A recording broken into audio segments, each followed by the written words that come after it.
Alors en fait, j'étais en vacances à l'ambassade de France à Stockholm. Je connaissais le directeur et, et en regardant, il y avait un livre sur le Nobel et on expliquait les bonnes raisons pour lesquelles Freud ne pouvait pas avoir eu le Nobel. Alors je me suis dit que j'allais creuser cette histoire-là et j'ai mis quand même 20 ans pour faire cette recherche. C'était en l'an 2000. Et alors, ce qui m'a surpris vraiment, c'est que à peu près un siècle après, le comité du Nobel refuse de me laisser accéder aux archives. C'est-à-dire, j'ai demandé de pouvoir accéder au moins aux délibérations. L'histoire elle-même, c'est que Freud a été présenté 13 fois. En fait, ça a commencé assez tôt, ça a commencé en 1917. Et il fallait toujours, si vous voulez, que ce soit quelqu'un qui ait eu le prix Nobel, qui présente. Mais il y a eu autour de Freud vraiment un mouvement pour le présenter et les gens vraiment ne comprenaient pas pourquoi Freud n'aurait pas le prix Nobel. Le plus acharné, c'était Stefan Zweig. Et dans une des lettres qu'il écrit à Romain Rolland, il lui dit « Je ne comprends pas. Le professeur Freud, qui vient d'avoir 70 ans, ça nous étions en 1926, ne reçoit pas même un mot que le portier de l'université reçoit, lui, pour ses 70 ans. Je pense que Freud devrait avoir le Nobel. » Et il dit « Mais le problème, c'est que ce comité Nobel demande au père de la personne de savoir si oui ou non il le mérite. » Et il dit, rendez-vous compte que si à l'époque on avait demandé au père de Nietzsche s'il méritait une distinction, ou même à vous, Romain Rolland, si vous méritiez une distinction, qu'auraient dit les autres? Alors, il faut dire que l'originalité du Nobel, c'est que le prix auquel on présente Freud, c'est le prix de médecine et de physiologie. Alors, le prix de médecine et de physiologie est attribué par un comité qu'a créé Alfred Nobel, qui est constitué par une cinquantaine de médecins psychiatres qui sont du plus grand hôpital de Stockholm, qui s'appelle Karolinska. Alors, il se trouve que dans mes recherches, j'ai pu voir qu'il y avait dans ce comité un fervent adversaire de Freud, qui s'appelait Gregor Gradelus. Et jusqu'au bout, il s'est opposé à Freud. Alors, maintenant, Freud lui-même était très sceptique sur le fait d'avoir le Nobel. Il faut savoir que la psychanalyse ne peut pas procéder à une reconnaissance pour la raison suivante, c'est que d'une part, elle met en cause le narcissisme de l'individu par la découverte de l'inconscient. L'inconscient dit « vous n'êtes pas maître de vos décisions ». Il y a là une atteinte au narcissisme fondamental. Et l'autre chose, c'est effectivement ces découvertes sur la sexualité. Et en fait, dans la mesure où il y a ces deux fondements de la psychanalyse, elle ne peut pas être reconnue. En 1926, Freud écrit un texte qui s'appelle « Résistance à la psychanalyse » et où il développe ce raisonnement. Et en troisième argument, il y a évidemment sa religion. Et il dit, dans les années actuelles, je ne vois pas comment on m'attribuerait un prix.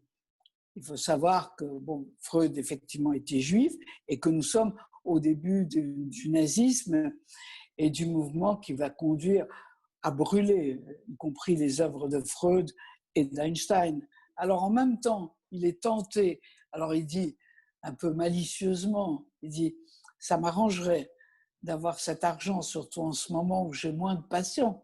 Dans vos recherches, est-ce que c'était clair pourquoi son opposant en Suède ne voulait pas que Freud ait ces titres. Les arguments qu'il donne sont, pour résumer, le plus important, c'est il n'y a pas de preuves. Et il dit en fait, bon, ce que Freud développe sur les pulsions, ça, on le savait déjà, on est d'accord, c'est bon. Mais il dit, le reste, et l'argument principal, et Freud ne s'est pas trompé, c'est la sexualité des enfants. Il dit, on se demande comment il peut prouver ça, c'est pas à partir des quelques cas qu'il va pouvoir prouver ça. Ce qui est intéressant, c'est que les amis de Freud avaient un tel transfert à Freud qu'ils ne voulaient pas laisser tomber. Donc, il y a eu, comme je vous dis, 13 tentatives, ce qui est quand même énorme. Et chaque fois avec des personnes de plus en plus notables. Il y avait Thomas Mann, il y avait Zweig, il y avait Romain Rolland. Il y avait Einstein? évidemment Marie. Est-ce qu'Einstein a Alors, proposé? Einstein a eu la position évidemment ambiguë. On sait qu'ils avaient eu ce dialogue sur Freud, donc sur la guerre, sur pourquoi la guerre. Et en fait, Freud, quand Einstein ne va pas le soutenir pour le Nobel, parce que Einstein dit « je ne peux pas me prononcer ». Donc voilà, je ne m'y connais pas assez, donc je ne peux pas me prononcer et je ne vois pas en quoi il pourrait entrer dans la science, il serait mieux dans la littérature. Bon, ce qui sera d'ailleurs la dernière tentative qui sera faite par Marie Bonaparte auprès de Romain Rolland, c'est de demander le prix Nobel de littérature, à quoi on répondra non, il serait mieux dans la médecine. Donc il y a eu toujours ce mouvement entre les deux. En fait, dans ses recherches, il s'est toujours un petit peu comparé, entre guillemets, à Einstein pour dire, pour lui, c'était facile, parce qu'il venait à la suite de Newton, ça, il était dans une lignée.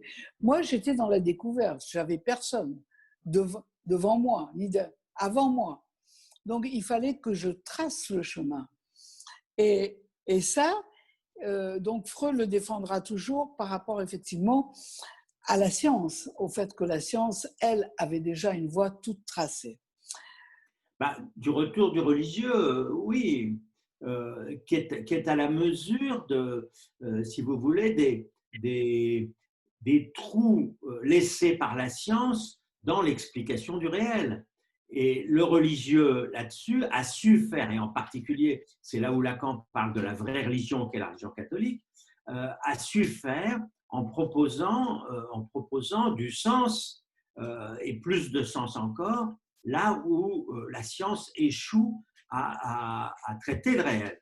Et donc, là, la religion propose du sens et encore du sens pour toucher ça. Et évidemment, pour, j'allais dire, calmer l'angoisse, pas seulement des scientifiques, bon, là, on fait un sort à cette question-là, mais calmer l'angoisse de tout le monde, si je puis dire. Ceux qui ne vont pas en analyse, ils sont tentés d'aller trouver des explications ou du sens du côté de la science, quand du côté de la religion, quand effectivement la science les laisse sans explication. Et on le voit bien aussi à travers les théories complotistes du moment. J'allais dire que ça fait partie j'allais dire d'une certaine manière, des options religieuses aussi, ça. Pourquoi? Parce que effectivement, c'est une manière de dire il y a un autre qui est plutôt un autre méchant, et on est plutôt du côté de la paranoïa, mais il y a un autre qui garantit que effectivement la vérité qu'on nous sert tous les jours n'est pas la bonne vérité, qu'il y en a une autre qu'on nous cache. Hein. Donc le retour de la religion, il est là, et que il est tout le temps, il est sollicité, on le voit bien pour la question. Et la religion catholique a su faire avec ça, par exemple, dans sa passion pour les questions de la vie. Hein. François, il connaît bien ça, puisque à travers les questions éthiques qu'il a dû élaborer, là, il y a des bagarres avec les catholiques qui sont très, très puissantes, très fortes. Donc, il y a une chose que je ne sais pas, je voudrais savoir l'opinion de vous trois, parce qu'apparemment, il y a le retour de la religion, mais il y a une chose qui se passe avec la religion, mais pas tout à fait connectée avec des religions, c'est le négationnisme. Bon, ben, peut-être je peux enchaîner sur ce que tu dis. Freud n'a pas eu le Nobel, bien que soutenu par Zweig et Romain Rolland. Moi, je suis parti à l'invitation excellente de Marlène de prendre Freud et le Nobel. Je trouve que c'est vraiment une idée géniale de le situer parce que ça l'amène effectivement dans cette confrontation à la question de la science aujourd'hui. Et puis, je me suis dit, mais qu'en serait-il aujourd'hui? C'est-à-dire, si on proposait Freud au Nobel, qu'est-ce qui se passerait? Et moi, il me semble qu'aujourd'hui, on pourrait se dire que la psychanalyse est vraiment l'avenir de la science. C'est-à-dire que peut-être qu'il y a une situation d'urgence qui amènerait à ce qu'un courant se développe pour dire qu'il est absolument fondamental, le seul recours possible aujourd'hui par rapport au buté de la science, c'est la psychanalyse. Je m'explique parce que ça rejoint ce que disait Jean-Daniel dans une certaine mesure. C'est-à-dire que dans l'avenir d'une illusion, Freud met la science par-dessus la religion. Donc il y a d'abord la détresse de l'humain, la peur immense, et puis au fond tout ça est corrélé à la peur. La tyrannie est corrélée à la peur, le populisme est lié à la peur, tout procède de la peur, et la pandémie vient nouer à la fois la peur du virus et la question politique. Donc, il imagine la science sur la religion. Le problème, c'est que dans le refus du Nobel à Freud, dans toute l'évolution de la science, on a la science qui procède de la religion, du scientisme, exactement cette affaire de chloroquine qui n'a absolument rien à voir avec la science aujourd'hui. Donc finalement, il y a la psychanalyse vient sur la science, c'est-à-dire là où Freud mettait la science sur la religion. Ça veut dire que la psychanalyse, au fond, aujourd'hui, elle est dans l'ordre de la nécessité par rapport aux questions politiques, sociales, scientifiques. Pourquoi? Parce qu'il y a l'angoisse qui s'est développée. Je crois que la différence, d'ailleurs, le Nobel partait aussi de l'angoisse avec la question de Nobel lui-même, et que l'angoisse liée à la destructivité portée par la science, n'est-ce pas? Enfin, en tout cas, les technologies. Donc, l'angoisse était au XXe, on pourrait dire, du côté de la physique, et l'angoisse, aujourd'hui, est du côté de la biologie. Autre question proprement psychanalytique, c'est la pulsion de mort. C'est-à-dire, effectivement, il y a une actualité de la pulsion de mort qui est aujourd'hui évidente. La pandémie, comme tu le cites, Marcelo, par rapport à ce qui se passe au Brésil, la pandémie de coronavirus est une chose, mais est confrontée ou déclenche une autre pandémie, qu'on pourrait dire une pandémie de la pulsion de mort, qui envahit la scène politique, la scène sociale, y compris la scène scientifique, puisqu'il y a des experts qui viennent boucher par des discours scientifiques, entre guillemets, religieux, les béances qui ne peuvent pas être traitées. Donc pour moi, il y a là une place d'avenir de la psychanalyse, de produire l'avenir. Aujourd'hui, on est devant l'imprévisible, on est devant le non-savoir qui est bouché par des avis d'experts, où vraiment la science fonctionne comme scientisme, voire comme religion. Tu as lancé sur la pandémie, mais pour moi, ça va aussi avec bien d'autres champs, comme Jean-Daniel le citait, également la gestion de la fin de vie, toutes les questions du suicide assisté. Enfin, la société est déboussolée. Il y a un déboussolement généralisé et que par rapport à ça, je pense qu'on a besoin d'une autre orientation et de répéter le geste de Freud dans l'avenir d'une illusion, et que ça, c'est Lacan, effectivement, qui a... C'est vrai que c'est formidable de citer, comme l'a fait Jean-Daniel, la science et la vérité comme élément clé 66 au moment de la publication des écrits, quoi. C'est-à-dire que c'est bien là qu'il a mis quelques mots. Donc moi, je me suis amusé à faire un petit texte pour Marlène en disant qu'aujourd'hui, Freud aurait le prix Nobel. Le seul problème, c'est qu'il est mort, quoi. Donc, et qu'on ne peut pas faire des prix Nobel posthumes. Oui, juste un mot, François. J'aime beaucoup ton optimisme et le fait que tu évolues à la psychanalyse. ce rôle fondamental, je partage avec toi. Simplement, l'obstacle, et ça nous le devons à Lacan, l'obstacle qu'a rencontré Freud dans sa découverte même, mais il ne pouvait pas lui le formuler dans ces termes-là, c'est qu'effectivement l'obstacle que rencontre tout un chacun finalement dans son rapport à la vérité, c'est l'existence du non-rapport sexuel. Et donc le fait que ça, c'est inadmissible. C'est la chose qui effectivement fait difficulté. C'est pour ça que je ne suis pas sûr qu'aujourd'hui, il est plus le prix Nobel qu'hier, ni que Lacan puisse l'avoir, ni que quiconque, parce qu'effectivement, c'est une dimension qui reste pour le moment, sauf à faire une analyse, il n'y a pas beaucoup de chances qu'il puisse dépasser cette dimension-là. Oui, voilà. C'est d'ailleurs étonnant, Jean-Daniel, ce que tu dis, puisqu'en fait, le Nobel est entré en crise récemment autour justement de la question sexuelle. Exactement. Donc, comme si le boomerang était revenu. Exactement. Ouais. Mais en t'écoutant, je me dis qu'on aurait pu s'amuser à ajouter un chapitre au livre de Marlène en écrivant le discours de Freud au Nobel, ou encore mieux, le discours de Stockholm de Lacan. N'est-ce pas? On imagine, on est Lacan, et Lacan est nommé au Nobel, et qu'est-ce qu'il dit à l'Académie Nobel? On peut ajouter, on attend encore, ce n'est pas encore bouclé. Hein. Et vous, qu'est-ce que vous en pensez? Quelle serait la découverte freudienne et la découverte lacanienne qui mériterait un prix Nobel?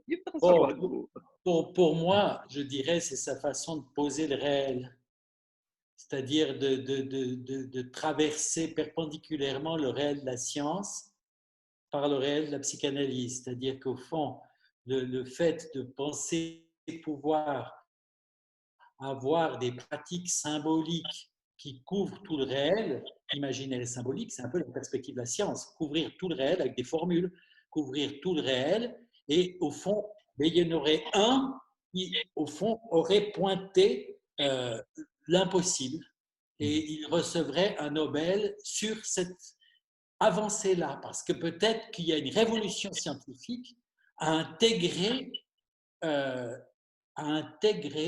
le réel de la psychanalyse au questionnement scientifique.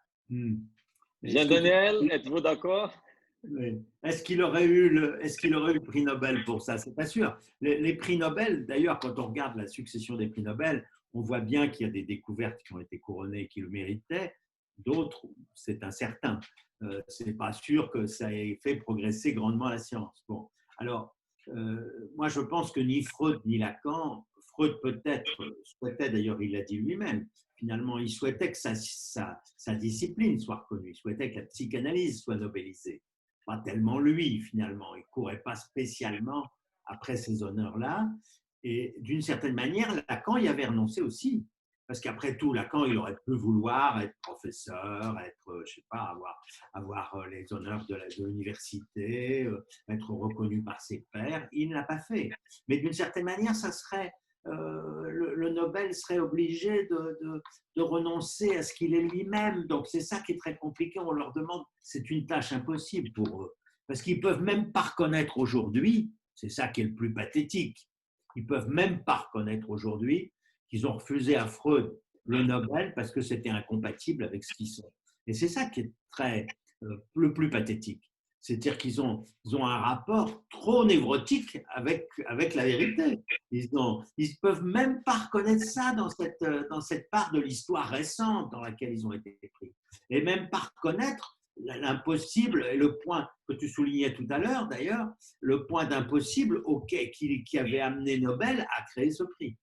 Exactement, Jean-Daniel, c'est-à-dire qu'on pourrait proposer à Marlène, à part le discours de Lacan au Nobel, de faire un autre livre sur tous les Nobels qui n'auraient pas dû avoir lieu. Parce qu'en fait, dans le champ mental, si je me souviens bien, il y a la lobotomie qui fait partie du Nobel. Je crois qu'il y a l'électrochoc. Enfin, il n'y a pas forcément des trucs extraordinaires. On ne peut pas dire que ça a fait progresser complètement la science. Ça a commencé par la dynamite, tout de même. Et ça a commencé par la dynamite. Or, quand même, ce qui était la base du Nobel, finalement, c'est l'angoisse de Nobel sur sa dynamite. Le prix Nobel devrait mettre au centre, une fois, la question de l'angoisse. Et que peut-être ça, ce serait aussi une occasion, un prix Nobel sur l'angoisse. Je préfère compter Parce sur les qu'au psychanalystes que sur le commencement, Nobel pour ça. hein, Je préfère compter sur les psychanalystes que sur le prix sur les Nobel, que les Nobel pour ça.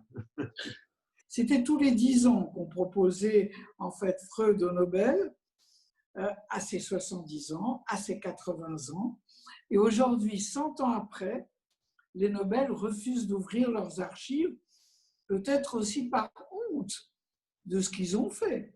Alors, ce que disait Freud aussi, que je trouve intéressant, c'est qu'il disait pas de happy end.